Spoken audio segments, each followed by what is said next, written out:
This is a HeadGum podcast. Hello, this is Fake the Nation, where we talk about news, we talk about culture, and where we thank the Iranians for the Christmas tree. I'm your host, Negin Farsad, and about 17 times every December, I tell people that the origin of the Christmas tree is hundreds of years ago when Persians used to celebrate the winter solstice. We still do. It's called Shab Yalda. Yalda is December 21st. It's the longest night of the year. And what Persians did back in the day was they would celebrate around an evergreen cedar tree that they would decorate, and they would bring food and gifts and dance and be merry. Now, hundreds of years later, Germany and the Balkan states picked up the tree decorating shtick from the Iranians, you guys. And that's how Christmas then came. The Christmas tree then came to America. So when you are gathered around your Christmas tree, you're like doing the most Iranian thing you could possibly do. So, I don't know. It's not a big deal. It's just that everyone in America right now is an honorary Iranian. Someone tell Trump, I'm sure he loves that. I have no other arboreal history to share with you, so instead this week we'll talk about the spy world and how Gen Z are terrible spies. We'll also talk about how men joining the care economy could be better for everyone, and finally, we share our cultural picks of the year. Today, by the way, we're taping before we normally tape, so if you're expecting a very, very timely episode, we're about a week off from being timely, but we're still gonna have a fantastic conversation, and I'm joined by a very merry panel, launching the new Indivisible guide that we're going to hear all about is the co-founder and co-executive director of Indivisible. You've heard her on the show before. You've loved her on the show before. It is the excellent Leah Greenberg. Hey, Leah. Hey there. Good to be here. We are also joined by, for the very first time, I'm so excited to have her, the managing director of Indivisible. It is the excellent Maria Urbina. Hey, Maria. Hey, so good to be with you.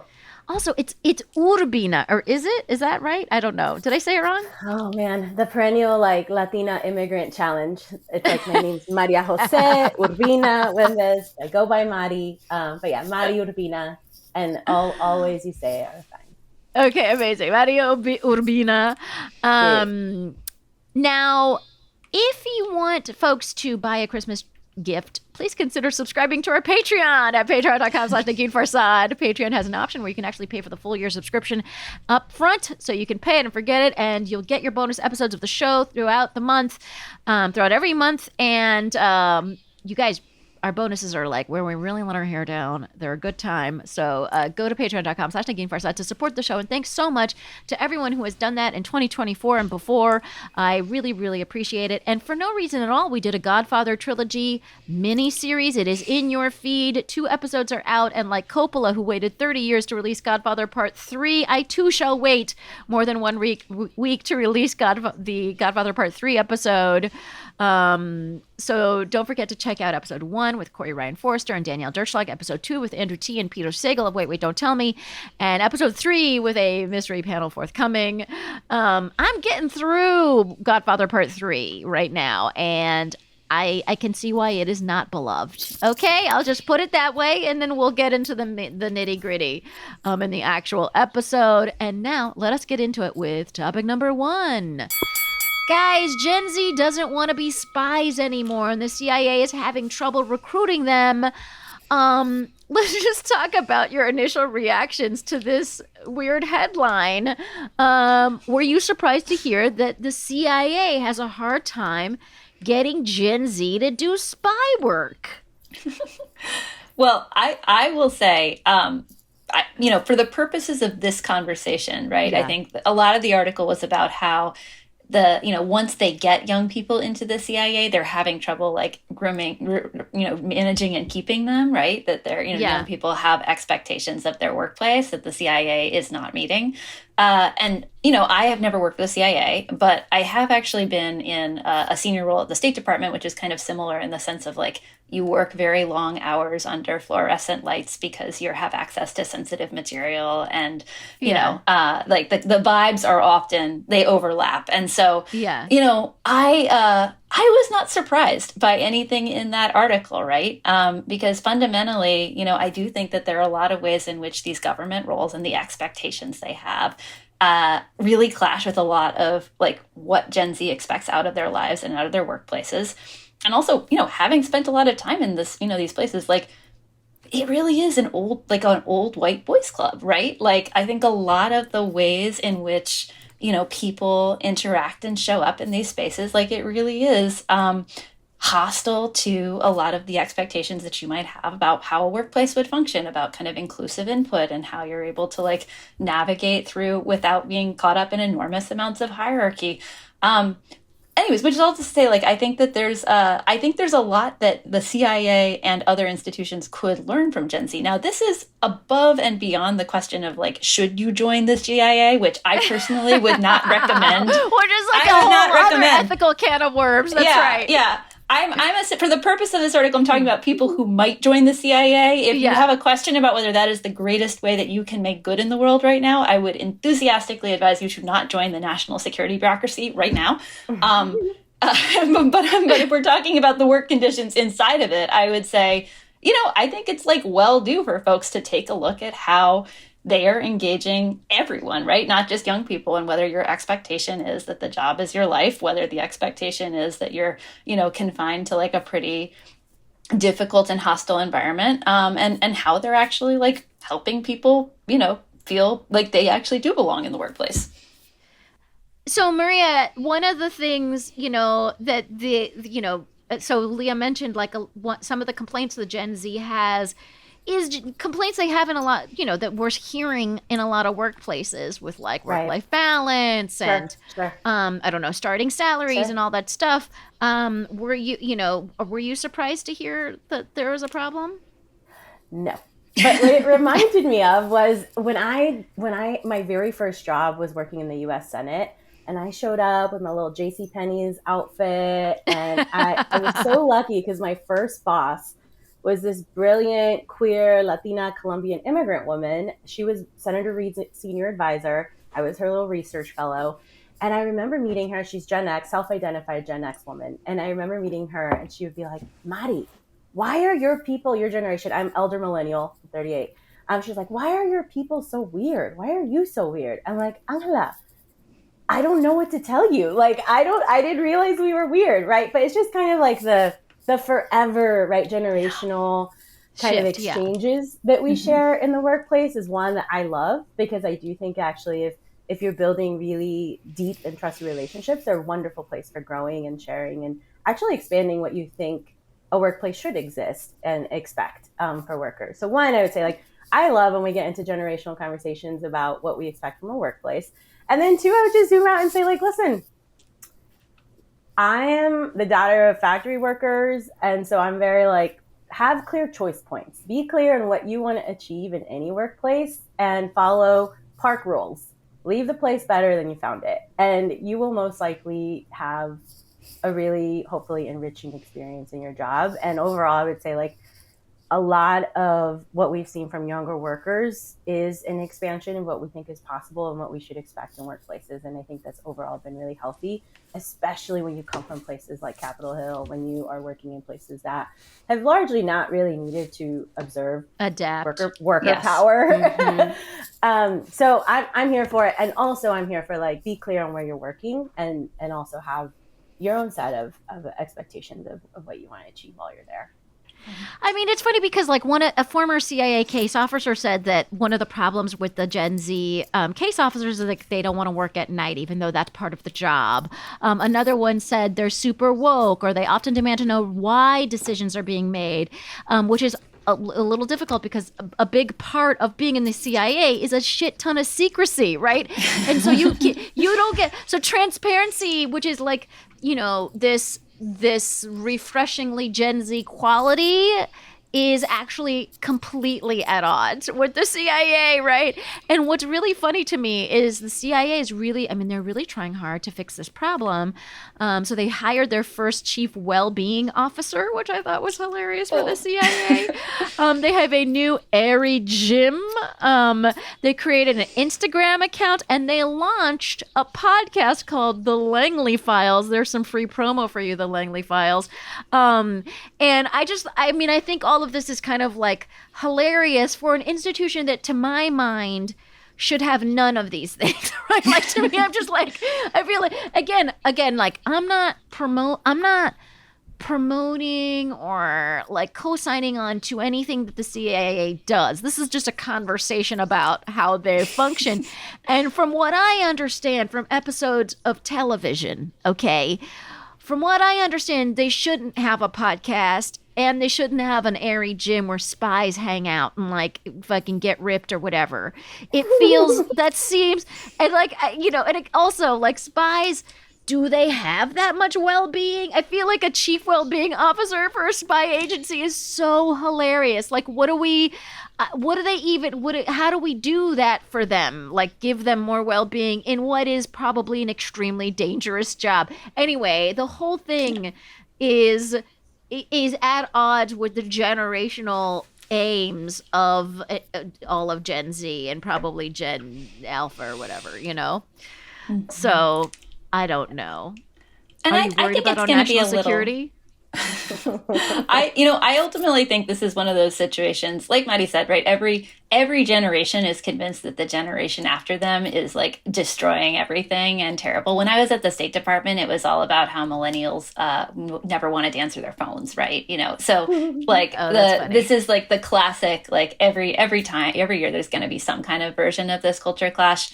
I do think that, Gen Z can be right that you shouldn't expect people to like, be at their desk every hour. And also there are some roles in the CIA where, if stuff is going down, you need to be there and you need to be on site because you're handling sensitive material, et cetera, et cetera.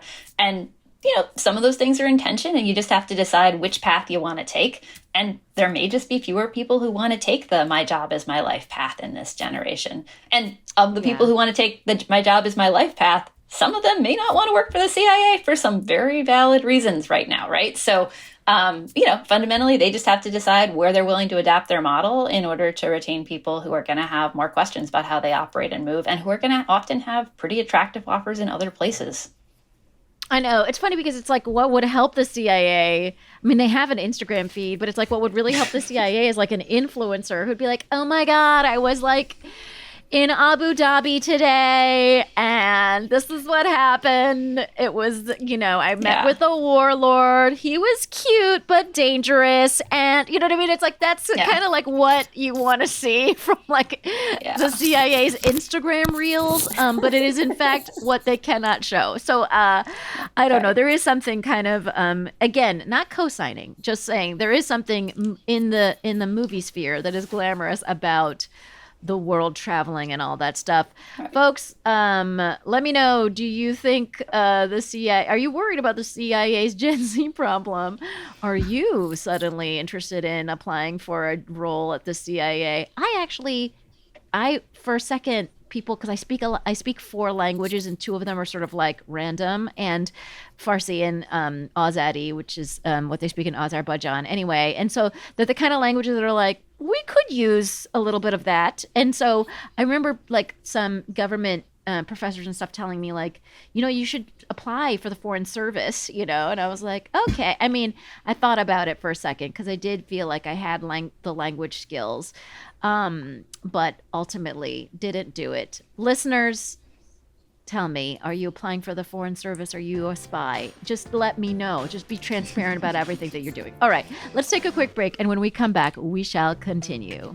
And we are back, and we're ready for topic number 2. So normally this is the political segment of the show, and we are going to have a little conversation about men and caring jobs. But before we do that, I wanted to ask these 2 lovely ladies from Indivisible about this new thing they're launching. And, we're all kind of getting ready for January 20th and for what all that means. And And I'm really curious to hear how Indivisible is reacting to it all. Absolutely. Well, obviously, we had a rough early November, like everybody else. I'm imagining most everybody else who's listening to your podcast. And Yeah. We went back to our roots, right? Indivisible was founded in late 2016 when my husband Ezra and I wrote a strategy for organizing locally to stop Donald Trump on stopping his legislative agenda in particular. And it went viral and prompted the formation of thousands of indivisible groups all over the country. These are regular people who organize locally to get their own elected officials to do everything they can to fight back against Trumpism. And this is the moment when we got to go back and revive a lot of those strategies, right? Like, we were not happy to be writing a sequel, but we turned around and we wrote our sequel, our Indivisible Guide to Democracy on the Brink, which is again about you get together with regular people around wherever you are, you start organizing, you figure out who are your elected officials, what power do they have to start blocking Donald Trump's agenda, to make sure that they pay as big a political price as they can for moving all of this horrible, unpopular stuff that we know is coming, and to ultimately get them out of office. So, while it has been a really depressing time because we are watching them roll out, horror parade of horrors for the cabinet, we are hearing about all of these things they are planning to do. We're also seeing a surge of people who are upset and who are sad about what happened, but who are also really determined and really energized about how we're going to organize to stop what they are doing to fight back. And so we're actually in the middle of a pretty big wave of people who are organizing and who are getting ready to meet these folks with determined, spirited opposition when they come in. And I mean, so the other thing that I feel like I've been noticing from various segments from like the tech sector, but also from politicians, is like a different approach, which is maybe more flattery and willingness to work with him. Where do you stand on like possible gains that we could make under a Trump administration if we play our cards right and stroke the proper egos? Yeah, I think I've seen some people trying variations on this, and I would say a lot of it lands to me sort of like you're watching Mussolini's rise to power and you're like, this is our chance to fix the trains. Like, I mean, maybe not. The trains actually didn't work better under Mussolini, but like, the bigger picture problem is that they're a right-wing, would-be set of fascists who have a bunch of really structured plans to take over the federal government, remake it in their own image, and head off the avenues by which popular opinion actually manifests into policy so that they can have minority rule on behalf of the wealthy, right? And so, my opinion is that we should be thinking about this. First of all, we should be recognizing some of the stuff they're proposing, like, Elon Musk's Department of Government Efficiency. That is a transparent effort to dismantle the federal government so that Elon Musk can get bigger defense contracts. And then second, we should be thinking about what's the political strategy that gets us to 2026. It's going to be lockstep opposition that tells the story of how bad these people are and how they are harming you and everyone and making our lives worse. And so in order to tell that story, we can't be like, oh, we're going to work with them on this thing, which they actually don't intend to work with us on to begin with. We got to actually say, no, we're not working with these people because they want to take over the government to give their buddies tax breaks and take your health insurance in the process. And then we got to tell people that.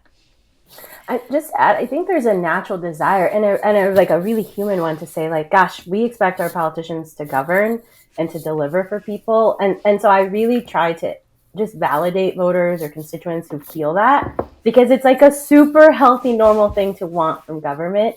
And we will likely see some really horrible overreaching by this administration that's coming in.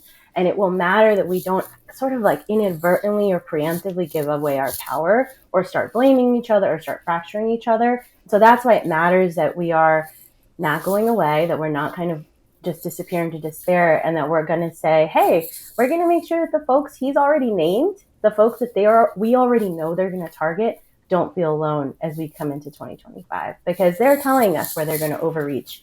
And we should pay attention.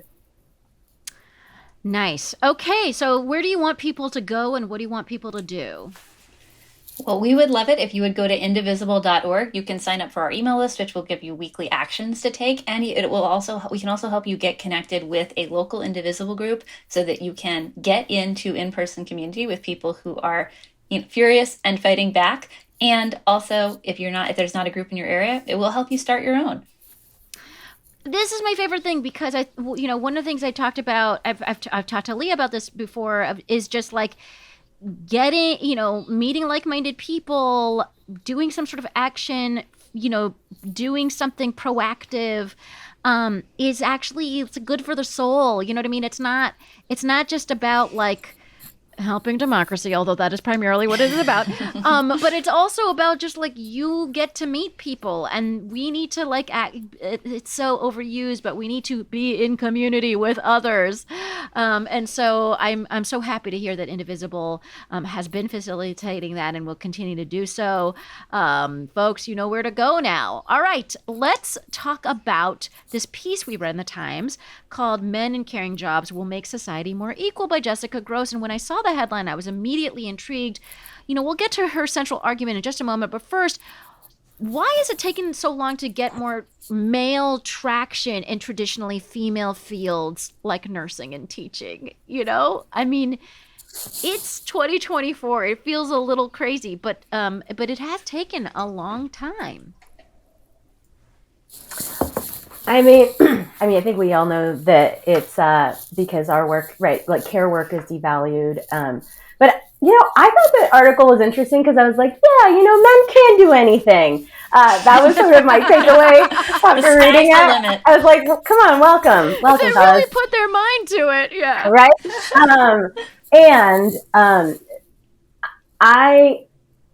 A few days after the election, I called a few of my buddies who I really respect and really admire and was like, how are you making sense of this moment? Because something that feels to me that's surfacing from the election is whatever frameworks currently exist for manhood, masculinity right now are sort of being called into question. And so anyways, this article for me sort of tugged on that as well, is not just how devalued is the work that women or have been traditionally gendered to do, but also how little expansion exists for what we expect from each other, what we expect from men. And so I was like, yeah, do these jobs. Every job should be a caring job. And also let's get our ladies a raise. I'm here for all of that. Yeah, I mean, so Gross's main thesis is that, quote, if more men return to female-dominated professions, they may bring better pay and more prestige with them, and they may also make the idea of men as caregivers more palatable and encouraged. And it's interesting because one of the more fun stats that I saw in the piece was that when women enter a field and start dominating it, the pay decreases. Yep. So just the mere presence of more women in a field makes that field pay less, which is just so fun and utterly unsurprising. But the funny thing that could happen in the men can do, if they believe in themselves, they really can do whatever they want, is that if they go into these fields, it increases the pay for everybody in those fields. And maybe that's been the problem with teaching all along, is we just didn't have enough dudes so that we could believe that education was important. You know what I mean? And more dudes will help us believe that education is important. I mean, does this Leah rationale make sense? I mean, does this argument make sense to you? Well, I think there's several steps that I would love for them to be connected. I'm not convinced they necessarily are. I sure hope they are, right? If you're able to say more men are pursuing careers that are available to them, that raises the status of those careers. God help us all that that's where we are. But that's what the phenomenon we're talking about. And also they see more connections to how unpaid care actually constitutes real work and start taking on a more equal relationship in their own domestic sphere.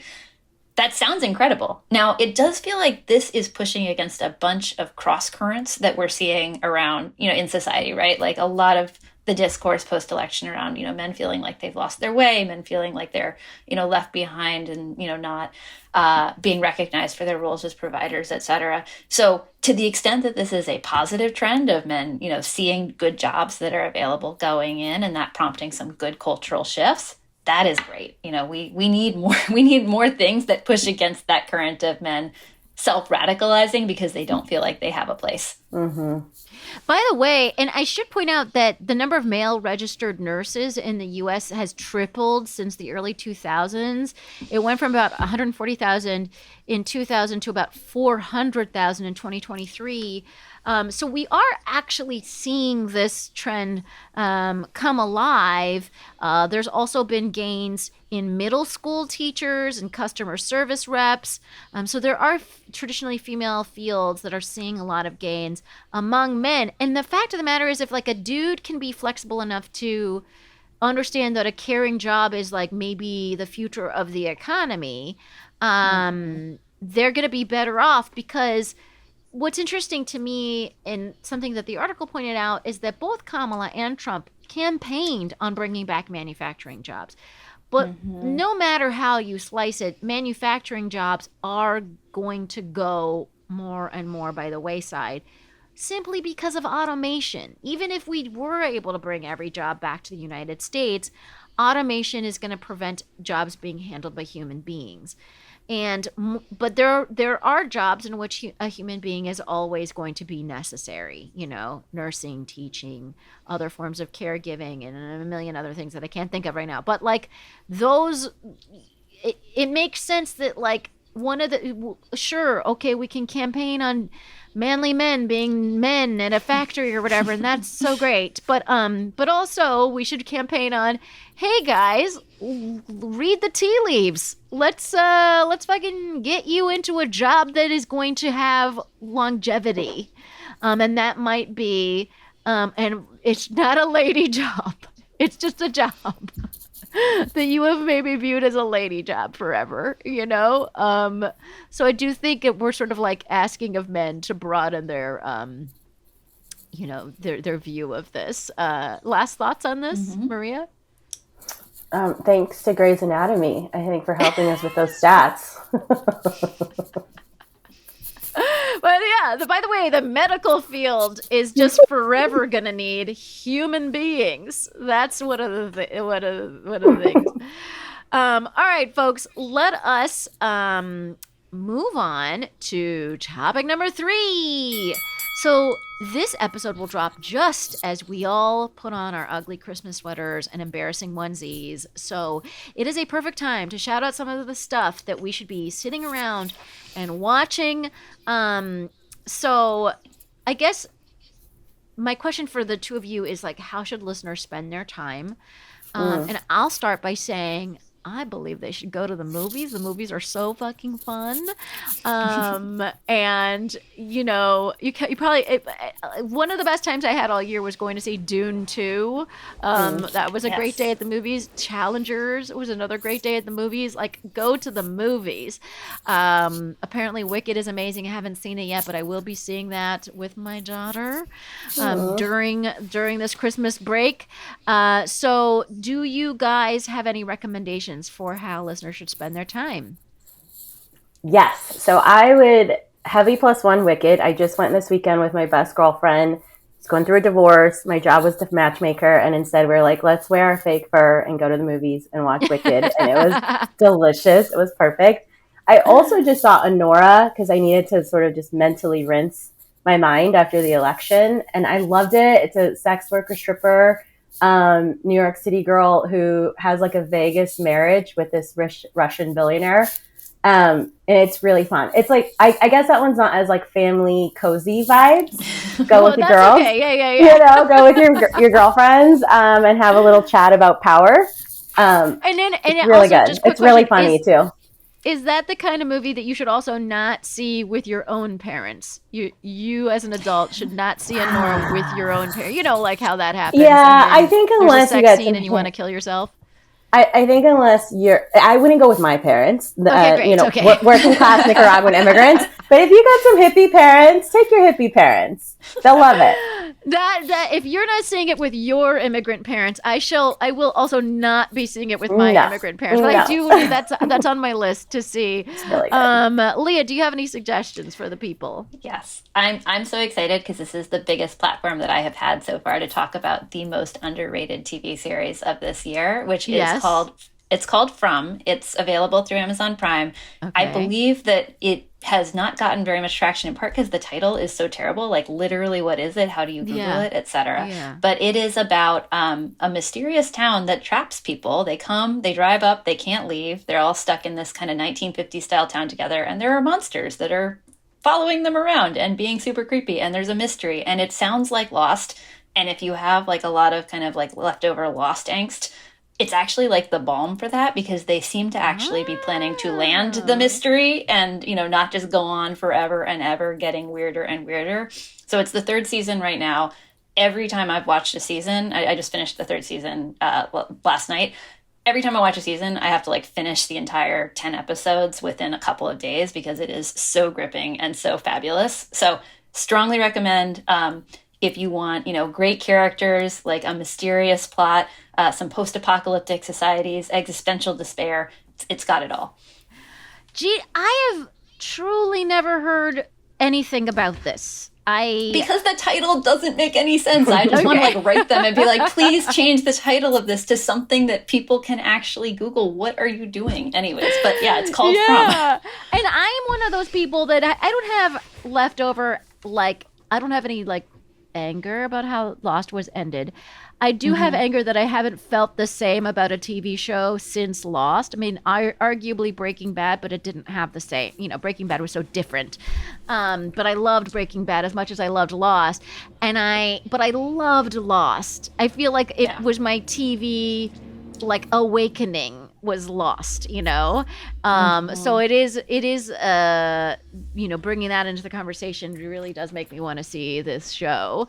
I put a couple more things in categories. I have a for funsies category, a for smartsies category, and a for readsies category. For funsies, I have, so these are shows that are not like incredible, like artistic innovations or anything, but they're fun. Bad Monkey, The Diplomat, Black Doves, talk about spies. There is a bunch of spy stuff in Black Doves. And One Day, which was like a relationship on one day over like many years. And there was some crying, and there was like some sex and stuff like that. Don't watch it with your parents, I believe. And so for smartsies, Say Nothing. If people have not, I never like spent very much time thinking about the Troubles in 70s, 80s Northern Ireland. But this show really gets you into a, you know, I was out like reading stuff about the Troubles after seeing the show, because the show was so incredibly well done. So check out Say Nothing. Shogun. Fantastic show. Like a limited series. So, I don't know. They might, I don't know. Maybe they'll have other Shogun-y things they can do. Industry. I love, there's so many people that have not seen Industry. See Industry. So there's drugs. There's finance. There's all the, you know, the oligarchy is on full display in Industry. Elspeth, new show on one of these CBS or something, can't remember. Slow Horses, and Colin from Accounts, which is a comedy. Not enough comedies out there, guys. An English Teacher, which I think is one of the better comedies of the last year. Watch English Teacher. It's so funny without it. And why don't we want more comedies? And this is just like a question for all of the studio executives that listen to the podcast. Why not more comedies? Let's have more comedies, especially going into the Trump administration. For readsies, I got to be honest, I read a shit ton of periodicals. So I don't have enough time to read novels, but when I do, it takes me forever. So I've basically read like very few books, and I will recommend though All Fours by Miranda July, and I will also recommend her entire filmography. She's a really interesting director, one of my favorites. I also have a radio category because I'm old school. Nice. And I love a fucking radio station. I believe that you should be listening to Radio Nova, or as it's pronounced in France, because it is a French radio station, Radio Nova. They are available online. It's a great radio station. And also 107.3 Mod FM in Palm Springs. What? My hometown. You could just hear Frank Sinatra like all day long. It's so fun. And I will be like literally tuning into 107.3 in a car in Palm Springs because I will be going there for Christmas. So we will be psychically connected if you listen to it's available online too. You can listen to 107.3 Mod FM in Palm Springs. My last question for you guys is, do either of you watch like unscripted shows? Reality shows. Do you watch any of yes. That's you're willing so to? Oh yeah, I'm a Bravo girly. Okay. Yeah. What do you want people like if there's a show that you're like legitimately this is a good time, what is it? Start with Atlanta. The Atlanta Housewives are iconic. And then right now the girls that get the most attention, and I think it's due. It's the Salt Lake City ladies are fire. There's a new New York cast. Folks feel mixed about whether they like the vintage or the new ladies. I like the new ladies. Okay. So yeah, I would say give Bravo a chance if somehow you've lived under a rock and you still don't watch it. But I don't watch it, and for someone like me who does not watch it, you think that I might be captivated by the Atlanta cast? Yeah, it's really funny. So like early Atlanta is just like delicious, original friendship and humor and messy wigs. Like it's so fucking good. And then Salt Lake City, the fashion is fire in Salt Lake, which you wouldn't guess.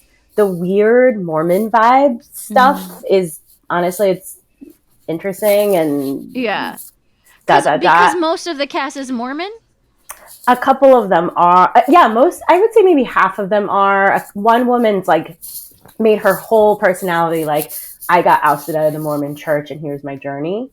And so I do think like, even if you're not Mormon, sort of having this like fucked up hero's journey is something everybody wants to feel like they can relate to. And that like changing and evolving and being scared of doing the things that make you feel more like yourself. So anyways, there could be depth, but there is a lot of screaming. That made it seem like there's some dimension to there you go. Yeah, there's depth there. Yeah.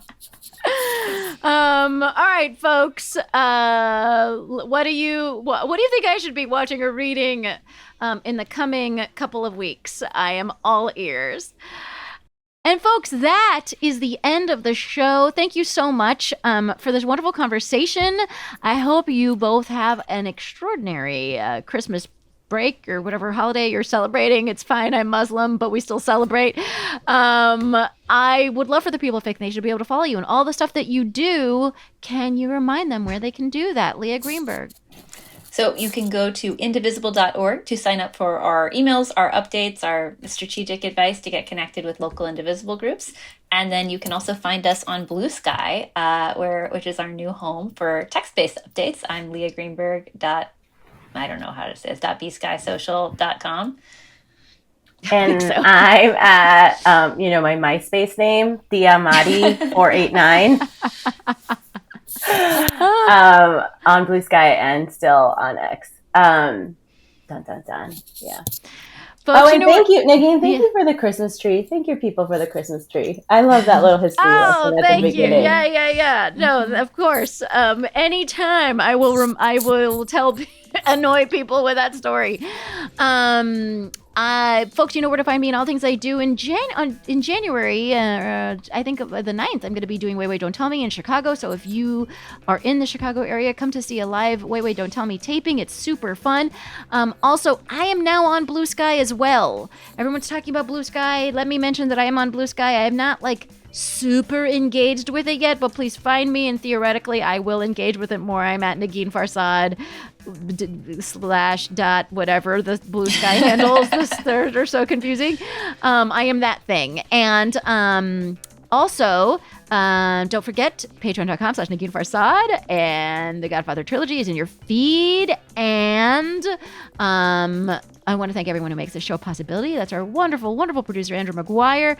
Thanks to everyone at Headgum. Thanks to Gaby for our theme music. Thanks those are the main three thank yous. Thanks to the listeners for listening to the show every week. Merry Christmas, everybody, and happy holidays and all of the things that you celebrate. I hope you have a wonderful time, and we will be back in your earballs next week. That was a HeadGum podcast.